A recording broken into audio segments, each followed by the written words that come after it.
পুৱা শুই উঠিয়ে চোতালৰ কাষতে লাগি থকা পকী ৰাস্তাটো পাৰ হৈ চকুত পৰিল মন ভাল লাগি যোৱা বৃহৎ এলেকাৰ এখন পথাৰ। চকুৰে মনিব নোৱাৰা দূৰলৈকে সেউজীয়া সেউজীয়া কেৱল সেউজীয়া। গাঁওখন একেই আছে, কিন্তু কিছু পৰিৱৰ্তন হৈছে। পৰিৱৰ্তন হৈছে মানুহৰ জীৱন ধাৰণ প্ৰণালীৰ। আজিৰ পৰা প্ৰায় 15-20 বছৰৰ আগত এই সেউজীয়া পথাৰখন নাছিল। উদং হৈ পৰি আছিল মাটিবোৰ। এতিয়া ইয়াতে বড়ো খেতি কৰা হৈছে।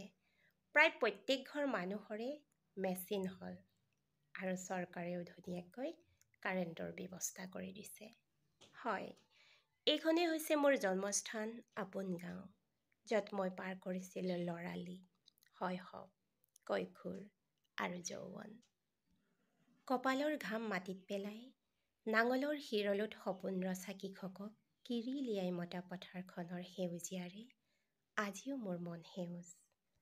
আঘোণ মাহৰ পহিলাতেই গাঁৱৰ ডেকাচামৰ গাত তত নাইকিয়া হৈছিল। মাঘ বিহুৰ মেজিৰ বাবে সমজুৱাকৈ হাবিলৈ গৈ খৰি কটা, মেজি সজা।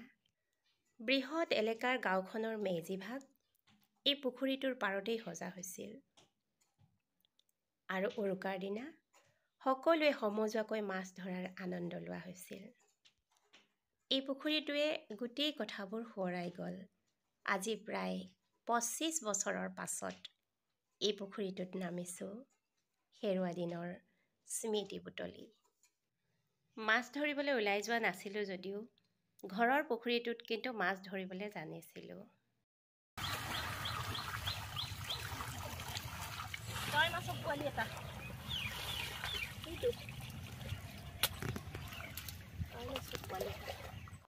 সেই 13 কি 14 বছৰ বয়সতে মাছ ধৰা অভিজ্ঞতাৰে আজি পুনৰ পুখুৰীত নামিছোঁ।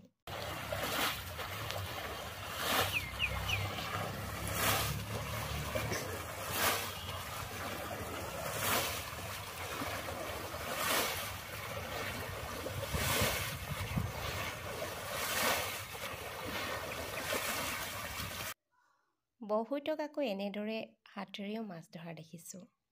এয়া মোৰ প্ৰথম প্ৰচেষ্টা দেই। চাওঁচোন সফল হওঁনে নহয়।